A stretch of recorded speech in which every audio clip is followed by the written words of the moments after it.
Well, that was a fantastic panel, I thought. To me, it really summed up, not only the promise of social innovation, you touched on the challenges that we will have as we try to realize this vision. You talked about a number of important case studies, and I thought a lot of concrete proposals for action. So very well done on the panel. And that, in essence, is what we're trying to achieve here in drafting this wiki policy. We're trying to highlight all aspects of what it will take to realize the real promise of social innovation in Ontario. And I thought, I would just spend a couple of minutes here. I know it's been a long day. Just recapping part of what we've heard, because in fact, Peter and I have just checked the analytics. We've had in excess of 500 people visiting the site, which means that's double the capacity in this room. And I think actually a lot of the visitors, probably because most of us have been in here in conversation, have come from outside. So the wiki is definitely a going concern. It's alive and kicking. There are ideas all over the place. So the challenge that we have is to continue the conversation, to enrich the input, to build on what we have already discovered. As I said, I would spend a couple of minutes just recapping a couple of things that have come through, some of which we've just heard about, but I thought I'd highlight some of the ones that were original. So we've talked about this idea that social innovation provides a new model of problem solving, one in which we leverage the skills and talents and capacities from across sectors to find new ways to address social issues, environmental issues, to grow our economy and reskill. So there's lots of comments in the wiki reflecting that opportunity. People have talked about the importance of building social capacity, that through social innovation we can improve the ability for citizens, communities, and others to solve their own problems. Not that it's solely their responsibility, but there's an opportunity to build capacity. And we've seen that the growth of social enterprises is something that a lot of people have commented on in their table discussions and are excited about the fact that for the first time we have a lot of enterprises here in Ontario that are trying to marry their pursuit of profits and benefits with a social purpose. And we've also seen, for some reason this is going off the screen, but a lot of people talking about the possibility to enrich democracy, that we have a new approach here that we're really trying to foster with this wiki that allows citizens, nonprofit organizations, stakeholders from across the province to feed into our process here. Now, we also talked about barriers and challenges. Actually, sorry, a couple more opportunities here. I thought this was an interesting one because it's not a suggestion I've heard today so far in the panel discussions, but we could engage the front line more actively in this kind of conversation. That they could be, since they're often the ones who are directly delivering services to individuals, they have a real unique perspective on the challenges we face, and I think there's an opportunity. If you know people who are out there in the front lines, delivering public services, delivering social services, encourage them to visit the wiki too and contribute their thoughts. And finally, people excited about the opportunity to reduce redundancy and to build shared platforms, infrastructures, tools, and resources that the nonprofit community can collectively benefit from. That was the time-raising idea that we heard earlier today. Now, barriers and challenges. I think we've been through a lot of this, and I don't want to spend too much time, but people talked about, of course, the need to break down the silos, to emphasize solutions that bring departments together, that bring sectors together, that span across disciplines. Skills. This was something that came up again a lot. The need to develop skills within, in particular, the comments in the wiki were about the nonprofit sector, often having very great ideas, but not always the skills to scale them up or to promote them. Risk aversion. We've already spoken quite a bit about this, and inadequate funding. A lot of people saying, we just don't have the funding, to go from this incubation period, the startup phase, into a sustainable source of operational funds. Now, what else have we heard? Lack of an outcomes focus. A lot of discussion today about metrics, evaluation, the importance of trying to measure ROI and the difficulties in doing so. But we've also heard about overwhelming and sometimes outdated regulations. The fact that there's a lot of reporting requirements. And I think these two things are potentially in tension. On the one hand, wanting to better understand and measure the impact. On the other hand, wanting to lessen the administrative burden. So how we manage those tensions will be interesting.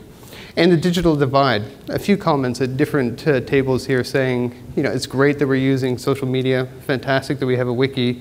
Let's make sure this is an inclusive conversation, that we can get all people involved and help get those perspectives into the process. Now, in the afternoon, we were asked to take a look at concrete actions that we can pursue. And again, lots of good ideas here. Some of them we've just heard, a couple new ones. I thought this was intriguing. We talked about the fact that Ontario is doing stuff, BC is doing stuff, maritime provinces engaged in social innovation. What's the national strategy for innovation? And do we in fact need a national strategy? And to what degree should provinces be coordinating across, nonprofits being coordinating nationally? These are good questions that we should certainly think about. We've heard about funding commitments. Some people have suggested 1% of all departmental budgetary spending should be on innovation. We heard the 5% suggestion earlier. So these are interesting questions I think we need to reflect on. Recognizing social innovators in government. A big sense, I think, in the room that if we're going to have innovation in government, we need incentives. We need ways to promote and reward people who do take risks, who step outside of the usual way of doing things, to engage either with nonprofit partners or simply to engage with their peers across government, because sometimes that in itself is innovative. Better mechanisms for business engagement. Another theme that a lot of people have discussed here, that it's not just, I think we just heard this on the panel, it's not just about funding, sometimes it's providing skills, advice, resources. So a lot of people saying that we need to broaden the way we think about business engagement. We've also heard about social innovation labs. We talked just about that quite a bit just now. The full cycle of innovation funding from startup through to sustained operations. Rethinking business curriculum. I thought this was interesting, something that a lot of business schools are doing, but this idea that, when we're educating business leaders of the future, we need them to think about not just, profits and financial return, but also the broader social and environmental consequences of their business operations. And I thought this was a good one too. Intergenerational collaboration. Somebody made the point that there's a lot of baby boomers about to retire, baby boomers who have decades of experience and are probably looking for new ways to redeploy that experience once they leave full-time employment. On the other hand, we have all of these young social innovators who have great ideas, but they're looking for this little infusion of time and resources and perhaps some guidance and wisdom. So if we could find ways to marry those two demographic trends, on the one hand, the young innovators, on the other hand, the experienced baby boomers, that would be interesting. So that's just a sample of what we've heard so far. The wiki is up, it's live, as I've said. We're still looking for a number of things. I think we still need to work on articulating the vision. We need case studies. We've got a whole section there for case studies, and I know that there's probably many organizations here that would love to have their case and their initiative represented here in the final policy report. So this is really your opportunity. There's a whole template for doing it. Just log on and get started. And I think we could always use more proposals for actions and a better sense too of what are the assets in the province that we could potentially build on. Peter, am I missing anything? Sorry, I don't mean to call you out, but I think. Yeah. Just before I get into this. The process from here, as we know, we've got about a week to continue to gather input until the 23rd. From the 23rd to the 26th, we're going to begin the drafting of the policy document.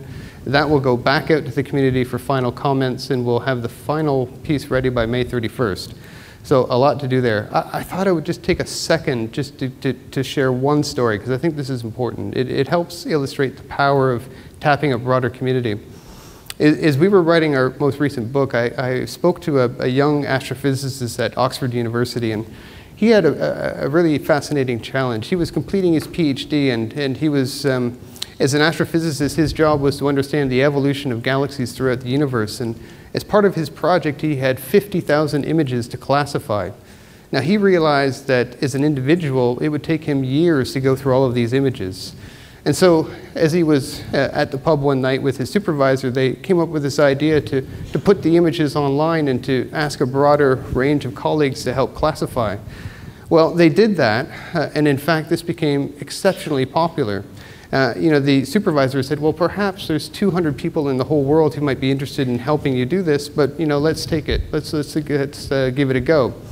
Well, the story gets on to BBC that these astronomers are trying this experiment in what they call citizen science.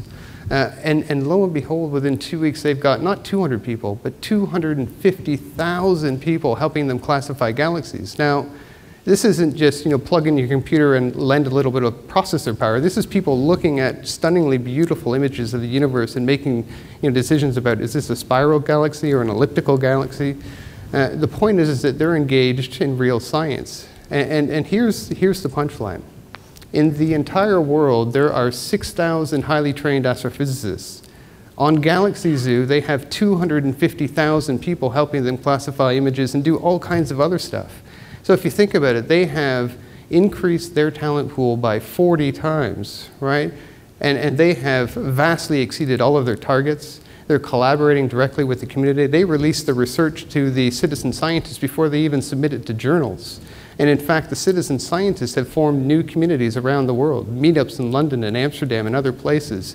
So this has become not just a community for doing science, but a social community too.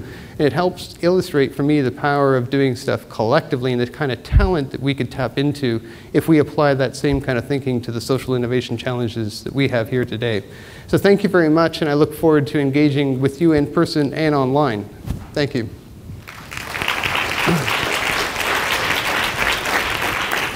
I want to thank Anthony, who we've hired from Moxie Insight, John from the working group, who set up and are the technical support and wizards behind the wiki, and Peter Deitz from SiG MaRS for his leadership, working with MRI, MCI, and MCYS. And we hope this is a wonderful success and a harbinger of a different way to do policy and to build it.